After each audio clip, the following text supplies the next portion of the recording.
Okay, so we're going to review Chapter 2 for our test, and I'm going to go kind of fast because I'm just looking at stuff that's review. If you find that you don't understand what I'm doing, that'll give you kind of an idea to go back into your notes and the videos and see if you can see it in more depth. Okay, addition.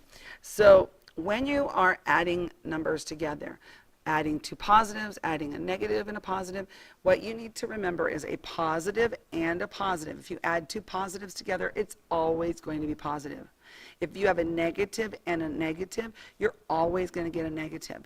It's when you add a positive and a negative that you don't know what you're going to get. So what you want to do is subtract, keep the sign of the bigger number. So I think we'll do the problem right here. Here we go.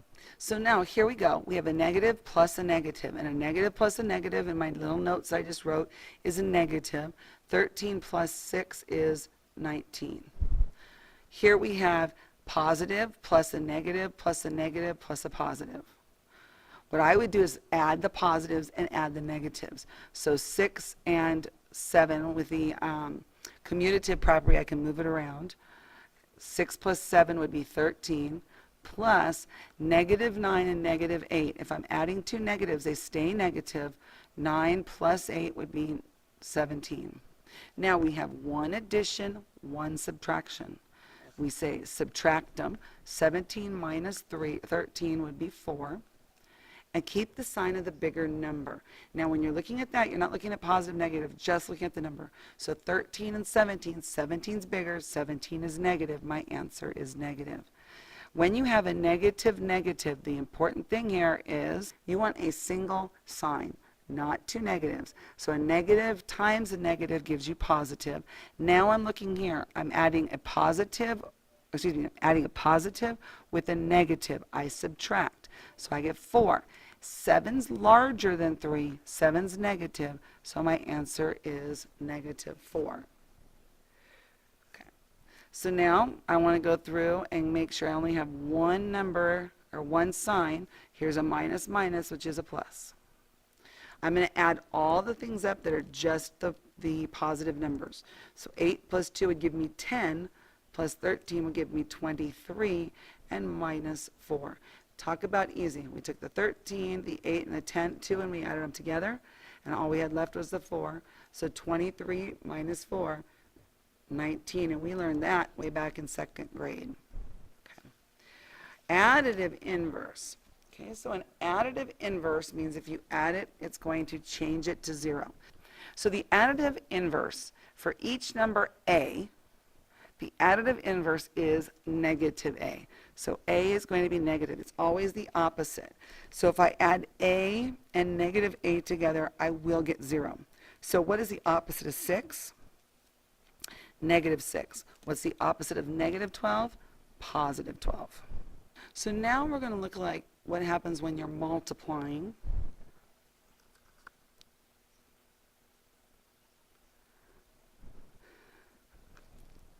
numbers. And a positive times a positive is always going to give you a positive. A negative times a positive, or excuse me, a negative times a negative is always going to be a positive. So if they're the same sign, they're going to be positive. Plus, plus, plus, negative, negative, plus. If they're different signs, negative times a positive or a positive times a negative, it's always going to be negative. Okay? Okay, so now multiplicative inverse is the multiplicative inverse is this for the number a, there is 1 over a, so that when you multiply them together, you get 1. So you're looking at reciprocals. So the reciprocal of 5 would be 1/5. If I multiply them together, I would get 1. The reciprocal of negative 12 would be negative 1 over 12. Doesn't have anything to do with the negatives. They stay the same. 1/3, flip it over, reciprocal, you get 3 over 1, or we would just write it as 3. And then again, the negative stays the same. Reciprocal is 5 over 2. All right, just doing multiplication to practice some of that information. So a negative times a negative is a positive. Then we have a positive and a positive. So our answer is going to be positive. We can ignore that part. 3 times 7 would be 21. Times 2 would be 42. And then times 5 which is 210. Positive. One's positive, one's negative. Remember, a division problem is a special multiplication problem. So when I know that I have, boom, one positive, one negative, my answer is going to be negative. So when I come down here, I have one positive, one negative. My answer is going to be negative. 21 divided by 7 is 3. So I already knew that without having to worry about much. The distributive property says I'm going to take this x and I'm going to distribute it in everything inside the parentheses. So I'm looking at x times y and x times z. So if we do that here, we're looking at distributing negative 3 times 2a minus negative 3 times 3b plus negative 3 times c. There we go. Clean it up. Negative 6a minus times a minus is a positive. 3 times 3 is 9b.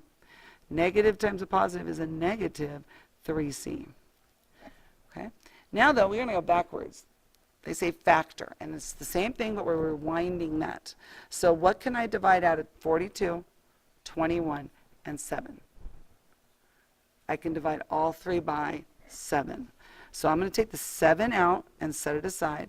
This would be 7 times 6z minus 7 times 3x plus 7 times 1. Take that 7 out, and I cross it out because I'm pulling it out of everybody here, and I'm left with 6z minus 3x plus 1. That is my answer. So now we're looking at collecting like terms. So looking here, there's no equal sign. We just have to collect the ones that are together. So here you have an m and here you have an m.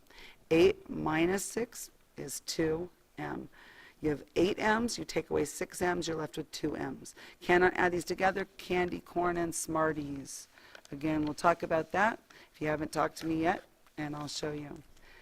All right, absolute value. Absolute value of 5 is 5, plus the absolute value of negative 2 is 2, so my answer is 7. The absolute value of 4 is 4.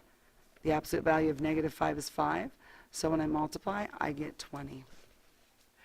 All right, additive inverse. So what we're doing is we're saying negative 1 times a is the opposite of a. So we get negative a. Inverse sum, same as distributing. The inverse sum is taking this negative 1 and distributing. So you get negative a minus b. So you're distributing that negative to those two. So let's use that information and see if we can do these problems. So here, even though there's no number, think of it as a 1 and distribute negative 1, negative 1, negative 1. So I get negative 1 times 7a plus I get negative 1 times 12b minus I get negative 1 times 3c. So cleaning it up, I get negative 7a plus and a negative is a negative, and 120 or 12b, negative and a negative is a positive. 1 times 3c is 3c, and that's my answer. Here we're going to distribute that negative 1 again. So I get 3a minus 1, or excuse me, negative 1 times 8a plus negative 1 times 3. So we get 3a minus 8a minus 3. We can collect like terms. These both have a. One's positive, one's negative. We subtract, we get 5. And we remember that, oh yeah, 8's bigger than 3. So my answer is 5, negative 5. Okay, distribute that negative. 7x minus 5 minus 1 times 10x plus minus 1 times 4. So we're looking at 7x minus 5 minus 10x minus 4. Collect our like terms, 7x and negative 10. When we add those together, we get negative 3x. Negative 5 and negative 4, they stay negative, and we have 9.